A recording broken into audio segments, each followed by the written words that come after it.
मेरा भाई तो अब फंस चुका है यार, पता नहीं क्या खास बात है उस लड़की में। चल हसी, तू तो गया। एक मिनट, खेल तो अब मजेदार हुआ है। मतलब ये कि हम तुझे एक चैलेंज देते हैं। अगर तू उस लड़की को पटाने में कामयाब हो गया तो जहां तू बोलेगा, जैसी ट्रीट बोलेगा, हम देंगे। ये क्या बात हुई यार, मैं तो ऐसा कुछ नहीं सोच रहा, मुझे तो बस वैसे ही वो अच्छी लगी, दैट्स इट। नहीं बेटा, अब तो तुझे चैलेंज कबूल करना पड़ेगा। हाँ ना, तो और क्या, ये तो खेल अब मजेदार हो गया। देख आरिफ, मॉडर्न लड़की पटाना कोई मुश्किल काम नहीं, मजा तो तब आएगा कि तू इस लड़की को पटाकर दिखाएगा। देखो यार, तुम हारिफ को बहुत मुश्किल टास्क दे रहे हो। देख यार, तू हारिफ को हल्के में मत ले। चलो भाई, ये डन हो गया। हारिफ उस लड़की को पटाकर दिखाएगा और उसे मॉडर्न बनाएगा, ऐसे ही जस्ट फॉर फन। बोल, शर्त मंजूर है? मंजूर है। और हाँ, अपनी शर्त याद रखना, तुझे उस लड़की को पटाना है, उसे मॉडर्न बनाना है। ये इश्क वगैरह के चक्कर में मत पड़ जाना। ऐसा कुछ नहीं है यार, वैसे भी I don't believe in love, just an attraction, nothing else. तुझे पता है तेरे भाई को ना ये बीमारी पहले कभी लगी है ना लगेगी। ये हुई ना बात, that's like a good boy. चलो अब कुछ खाने के लिए मंगवा लें। लाजमी बात है।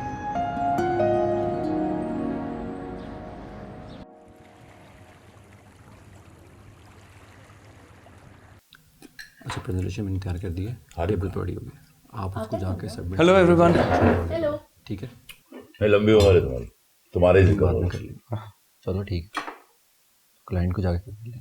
ठीक है, ओके, खुदा हाफिज़। जुनेद, खाना ठंडा हो रहा है, खा ले। यार आई एम सॉरी, फोन। कि खाने के वक्त ना काम वाम भूल जाएगा। बाबा जी, आखिर बेटा किसका है? आप ही के नक्शे कदम पर चल रहा है, हर वक्त काम काम बस।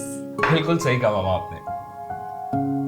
और तुम ज्यादा बातें नहीं करो, ये बताओ कहाँ थे अभी तक? क्लासेस तो 3 बजे ऑफ हो जाती है ना? वो मामा दोस्तों के साथ बाहर था, मूवी देखने गया हुआ था। अच्छा, खाना खाओ। तो फिर कैसा रहा यूनिवर्सिटी फाइनल ईयर का पहला दिन? बहुत अच्छा। वैसे बेटा, मैं तुम्हारी इस यूनिवर्सिटी से सेटिस्फाइड नहीं। मैं तो चाह रहा था कि तुम भी जुनैद की तरह कनाडा या यूएस से एमबीए की डिग्री लेकर आओ। अगर तुम हो के तुम्हें बाहर जाने का शौक ही नहीं। बाबा मुझे शौक है, लेकिन सिर्फ शॉर्ट ट्रिप्स की हद तक, और वैसे भी मैं इतना लंबा अरसा आप लोगों के बगैर नहीं रह सकता। You know very well.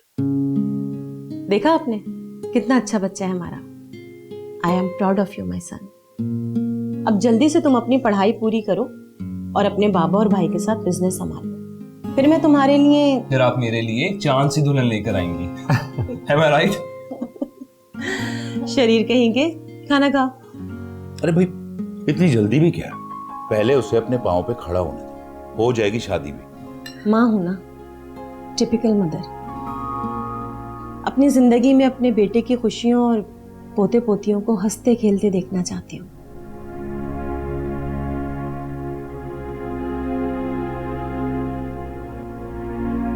अरे भाई, जब अल्लाह की मर्जी होगी तो पोते पोतियां भी हो जाएंगे।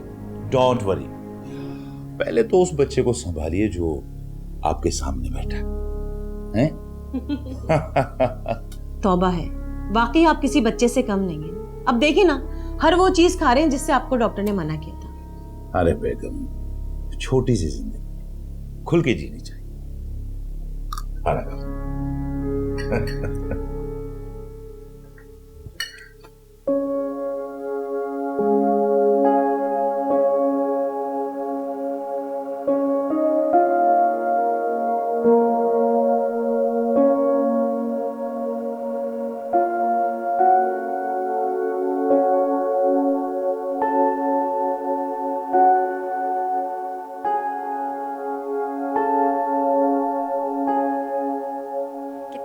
सजदे करती हो तो मेहमान, क्या बताऊं, बस आदत सी पड़ गई है अल्लाह ताला से बातें करने की। बातें करते करते वक्त कब गुजर जाता है कुछ पता ही नहीं चलता। चलो ये तो अच्छी बात है।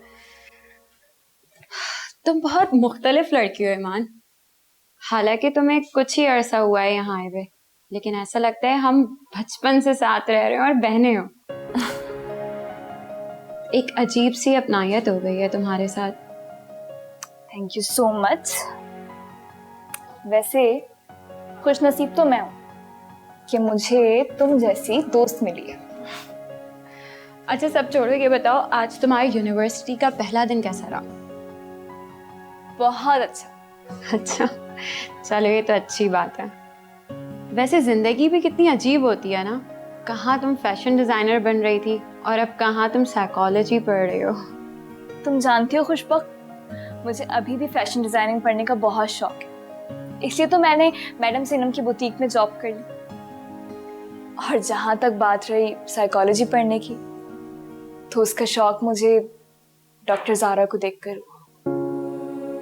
उन्होंने कितनी अच्छी तरह मेरी काउंसलिंग की और मुझे जिंदगी की तरफ वापस लाई। बस उन्हीं को देख के मुझे भी शौक हुआ कि मैं भी यही करूं, क्योंकि मेरी नज़र में किसी दुखी इंसान को जिंदगी की तरफ वापस लाना एक बहुत बड़ा काम है। बेशक, मगर सच पूछो खुशबक, तो काम कोई अच्छा या बुरा नहीं होता, बस लोग अच्छे या बुरे होते हैं। इसलिए मैं जिस प्रोफेशन में थी, मैं उसे कभी डिसोन नहीं करूंगी, क्योंकि आज मेरे पास जो भी अपनी जमा पूंजी है जिससे मैं आगे बढ़ने के काबिल हुई, वो उसी फैशन और मॉडलिंग की वजह से है। चंद बुरे लोगों की वजह से मैं उस प्रोफेशन को बुरा नहीं बोल सकती, लेकिन हाँ, मैं उस दुनिया में कभी वापस भी नहीं जाना चाहूंगी। कोई बात नहीं।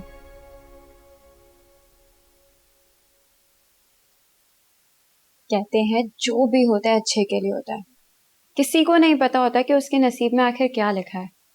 इसलिए जिंदगी में आने वाली तब्दीलियों के लिए इंसान को हमेशा तैयार रहना चाहिए। ठीक कह रही हो तुम, लेकिन पता नहीं क्यों दिल में अभी भी एक अजीब सी बेचैनी है। एक लम्हे लगता है कि सब कुछ ठीक है, सभी अच्छा है, और दूसरे लम्हे माज़ी की तल्ख यादें जहन को उलझा के रख देती हैं और सारी हिम्मत टूट जाती है। और फिर माँ बाप की, बहन भाइयों की कमी बहुत ज्यादा फील होती है मुझे। मैं समझ सकती हूँ, लेकिन मैं हूं ना तुम्हारी बहन, मैं तो हमेशा तुम्हारे साथ हूँ, बल्कि हम सब तुम्हारे साथ हैं, मैं बड़ी भी। और तुमने खुद को दोबारा समेटा है उस अल्लाह के भरोसे, वो तुम्हारा साथ कभी नहीं छोड़ेगा। चलो अब तुम आराम करो, मैं आती हूँ फिर थोड़ी देर में, सही है?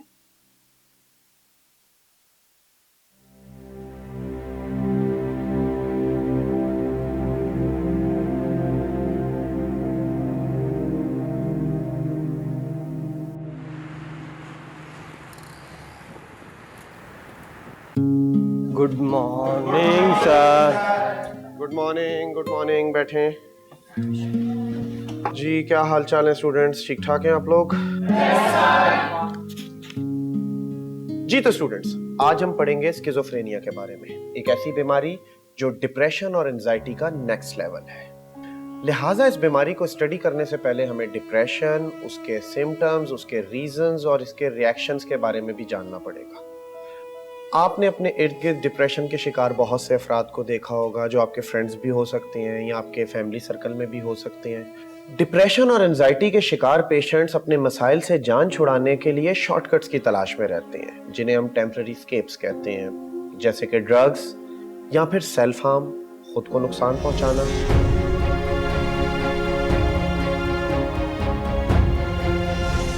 या एक्सट्रीम केसेस में सुसाइडल अटेम्प्ट्स।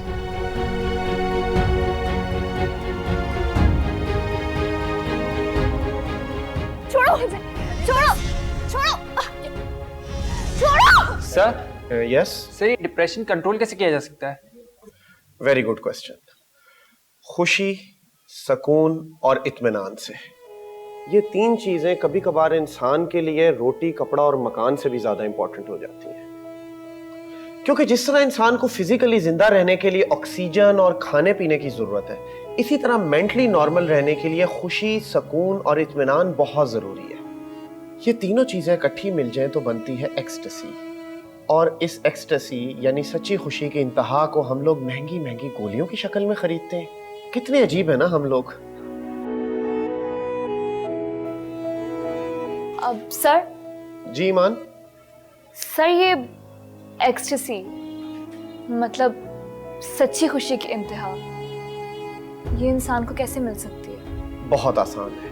अपने इर्द गिर्द देखिए, अपनी जिंदगियों का जायजा लीजिए और सोचें कि ऐसा कौन सा काम है जिसको करने से आपको खुशी मिलती है, इत्मीनान मिलता है। मगर याद रखें, खुशी का मतलब हैप्पीनेस है, नॉट प्लेयर। तो जिस काम से आपको सच्ची खुशी मिले, जैसे इबादत करना, किसी की मदद करना, किसी को पढ़ाना या कोई क्रिएटिव काम, उस काम को अपनी रूटीन और अपनी जिंदगी का मकसद बना लें। आपको सच्ची खुशी भी मिल जाएगी और आप दुनिया के लिए प्रोडक्टिव भी साबित होंगे। You will play your part before you leave this world.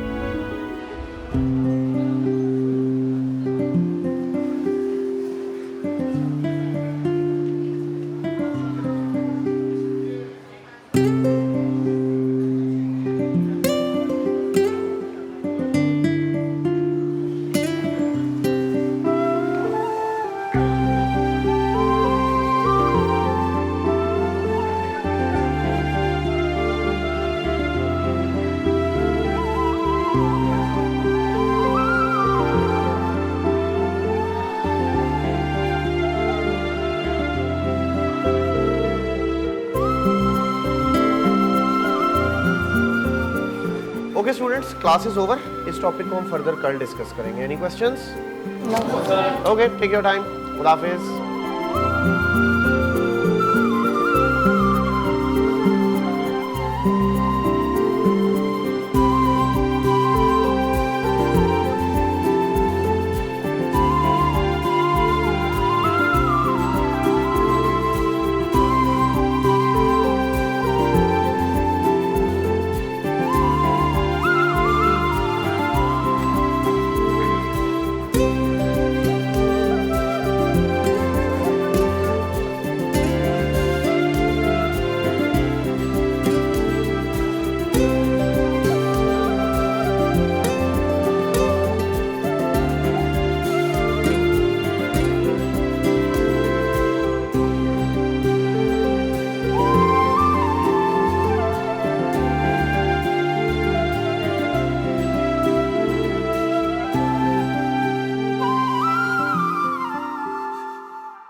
सुने,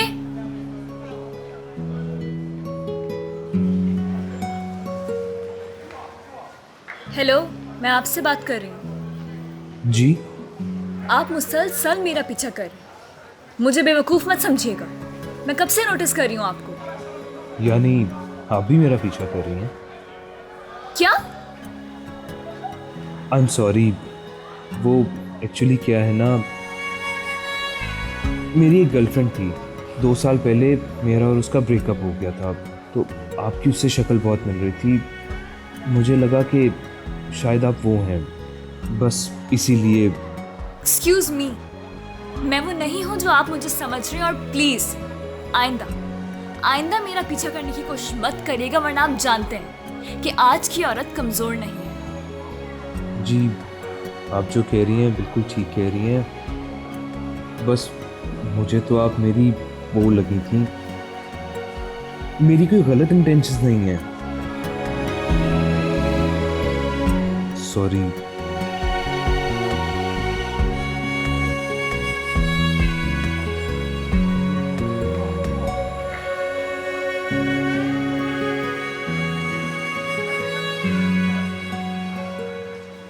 यार गलत जगह पंगा ले लिया। She is not that type of girl.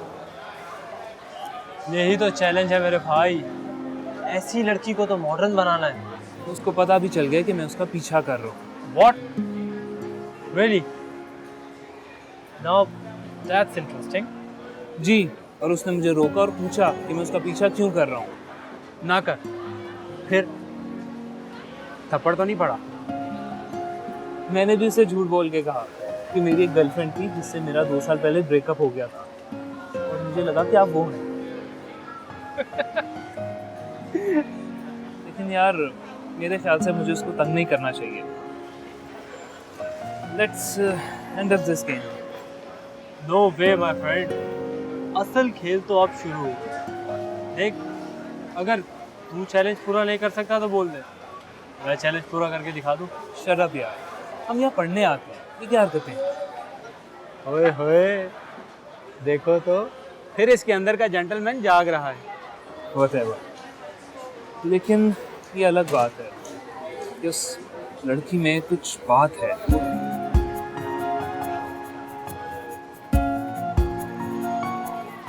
बड़ी भी ये क्या कर रही थी आप? कबूतर मर गया, उसे दफना रही थी। दफनाने की क्या जरूरत थी? आप उसे बाहर रख देती। नहीं नहीं, उसको यहाँ दफनाने से ना मुझे एहसास रहेगा कि ये मेरे बिल्कुल करीब है। बड़ी दी, एक बात बताओ, आप इतनी सेंसिटिव क्यों हैं? बात हसास होने या ना होने की नहीं होती, बात किसी को अपना समझने या ना समझने की होती है। बेटा, अल्लाह ताला ने इंसानी नफ्सियात बहुत अजीब बनाई है। कभी कभी हम बेजान चीज़ों को जिंदगी और मौत की वजह बना लेते हैं और कभी कभी जीते जागते इंसानों को नज़रअंदाज कर देते हैं। क्या मतलब बड़ी भी? देखो बेटा, अल्लाह ताला हर किसी को दर्द रखने वाला दिल नहीं देता, लेकिन जिसको देता है उस पे खास रहमत की नज़र रखता है। बेटा, किसी इंसान या जानवर के लिए अपने दिल में दर्द रखना ये ऊपर वाले की करम नवाजी होती है। वरना आजकल के दौर में सगे भी अपने नहीं होते। अब आई ना समझ में मेरी बात? जी बड़ी भी, आप बिल्कुल सही कह रही हैं। खुदगर्जी और अना परस्ती के इस दौर में किसी के लिए कुछ अच्छा सोचना या करना वाकई अल्लाह की करम नवाजी होती है। हाँ, तुम्हारी अपनी ही बात में तुम्हारे अपने ही सवाल का जवाब है बेटा। अगर तुम अपने हवाले से बात कर रही हो तो सोचो, अगर तुम्हें एक इंसान ने नुकसान पहुंचाया तो दूसरे इंसान ने तुम्हारी जान भी तो बचाई। इसलिए जिसने तुम्हारे साथ अच्छा किया उसके लिए दुआ करो और जिसने बुरा किया उसका मामला अल्लाह पे छोड़ दो।